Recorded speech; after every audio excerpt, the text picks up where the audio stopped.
2013, the Texans completely fell apart, bottomed out, and it was bound to happen maybe at some point in time. Heading into 2014, they were a trendy pick by many to have one of those real bounce back type of seasons, maybe be one of those teams that went from last in their division one year to first the next year, or at least from worst to the playoffs. And they had a lot of things going for them. A new head coach in Bill O'Brien. You have the best defensive player in the league in J.J. Watt. Many might argue in 2014 the MVP of the National Football League.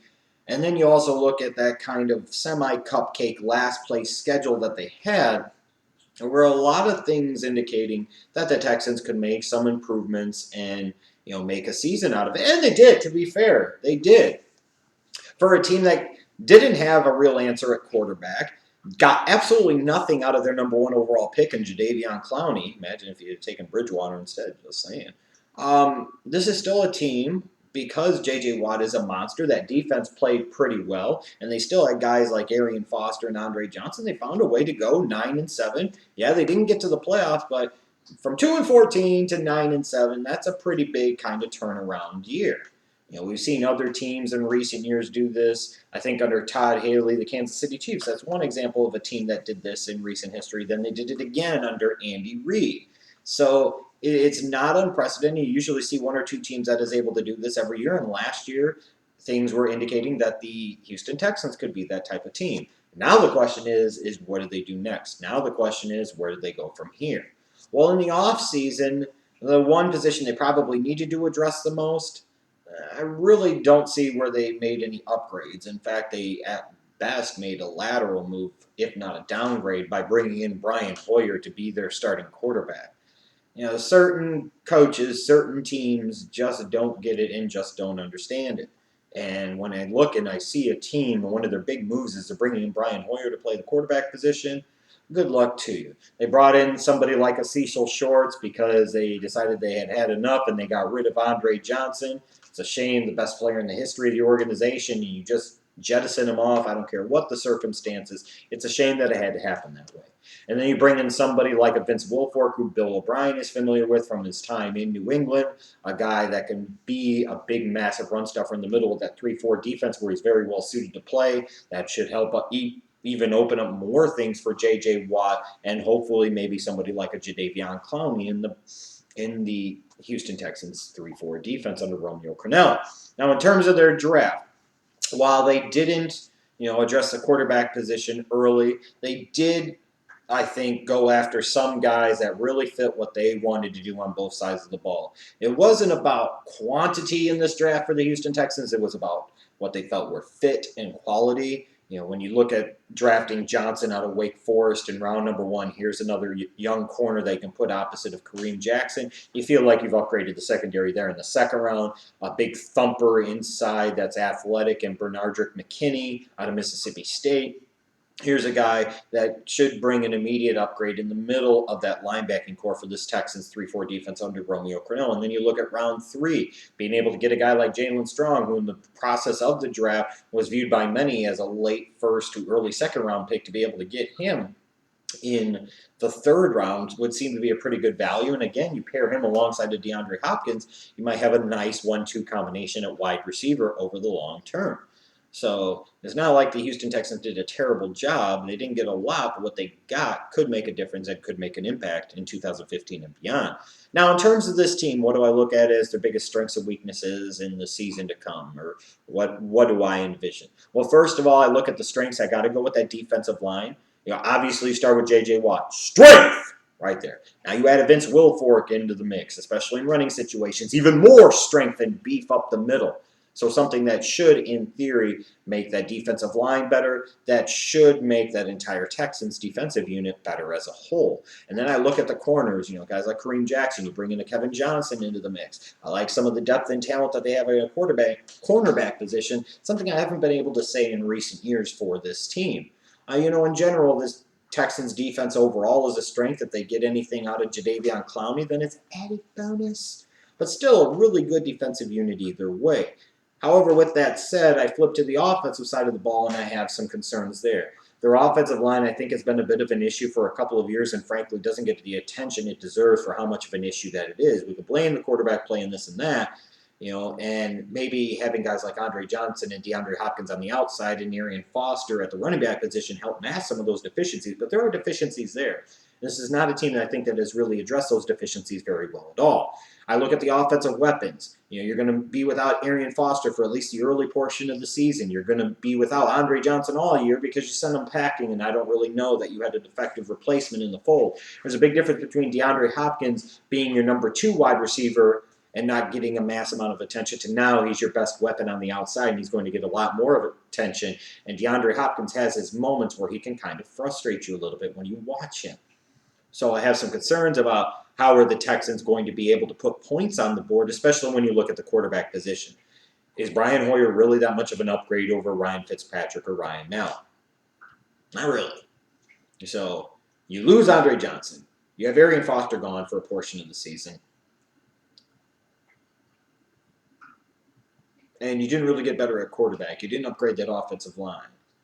How is this offense supposed to be able to put up points? How is this offense going to even be what they were last year? How is it going to be any better? In fact, I'd be stunned if they weren't worse, and quite a bit worse at that. In terms of players to watch this year, I'll look at the offensive end first. I'll look first at DeAndre Hopkins. Now that Andre Johnson's gone, the 2013 first-round pick, who showed some nice flashes at times in 2014, needs to do it more consistently and establish himself as that new long-term number 1 wide receiver in this Texans offense. Then I look at the running back position, and I look at the combination of Alfred Blue and Jonathan Grimes, at least in the early portion of the season. They're going to need to be able to shoulder some of that load and help this team not miss Arian Foster as much as it looks like they could. They need to bring more balance. They need to be able to take some of that burden off of Arian Foster even when he does come back. So guys like Alfred Blue and Jonathan Grimes, I think, are going to be important to this team in this season. Then I look at the defensive side of the ball. I always say J.J. Watt's a player to watch just because of how awesome and spectacular that he is. But to me, the real player to watch is going to be Jadeveon Clowney. This was a guy that they took number 1 overall last year with that hellified talented receiving class with quarterbacks like Teddy Bridgewater available. They took Jadeveon Clowney and got nothing out of him. Zippo Butkus. Not Dick Butkus, Bubkus, excuse me. They need Clowney to play like the hype machine he's been for the past several years when he was at South Carolina. They need Jadeveon Clowney to not be hype and not be the next Courtney Brown. They need him to be that next beast. They need him to be a DeMarcus Ware type, a Lawrence Taylor type of type. That's what he needs to be. And when it comes to the defense, if this Texans defense just wants to go from being really good to being elite, it's going to be about Jadeveon Clowney and his development and his ability and his performance in 2015. Now, in terms of the schedule for this Houston Texans team, they won't quite have the same cupcake schedule as they had last year, frankly. They don't have that last place schedule, so it gets a little tougher. In terms of key games, I think you point to the 2 games against Indianapolis, both in Week 5 in Houston and then Week 17 at Indianapolis. The Texans have to figure out a way to win at least one of those games, that they have any designs on having a winning record and maybe trying to make the playoffs. They need to beat the other 2 teams in the division twice. That means they got to beat the Jaguars twice and they got to beat the Titans twice. Again, if they have any designs on a winning record or trying to sneak into the wild card in the AFC, they must handle their business. They got to find a way to at least go 4-2 in that division, if not 5-1. They need to get those wins that way because some of the other wins outside of the division may be hard to come by. Ultimately, I see a lot of people are very high on the Houston Texans, and I understand with J.J. Watt there, that it's easy to get caught up in it. You see a team that went from 2 wins in 2013 to 9-7 and almost making the playoffs in 2014, and you think there's automatically a logical progression there. But again, there's no Andre Johnson at all. That's a downgrade no matter how much you want to spend it, even if he wasn't the same player he was 3 or 4 years ago.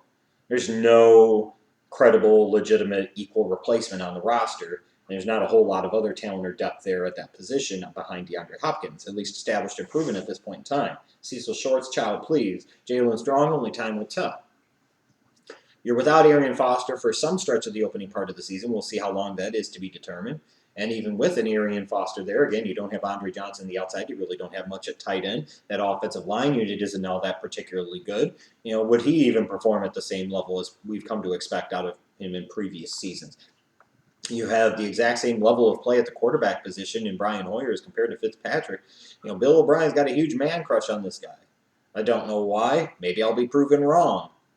But Brian Hoyer was bad enough where the Cleveland Browns didn't want to keep him around. Just think about that for a second. I see a defense that is good, but I'm not sure if they take that next step to being elite. And even if they do take that next step to being elite, I don't see where that makes a whole lot of difference. I think this Houston Texans team is poised to have a disappointing season. I point to those Chiefs teams I referenced at the beginning of the video. The one under Todd Haley that went from worst to first. Then the next year they regressed. Similar thing to a lesser degree under Andy Reid, where the first year they go 11-5, then the next year not as good. I mean, they still had a solid season in 2014, but they didn't make the playoffs. I expect some type of regression here for the Texans in 2015. I think as long as you don't have a long-term answer at quarterback, you're just ultimately biding your time, wasting time, and eventually things are going to fall apart, as they did for under Matt Schaub in 2013.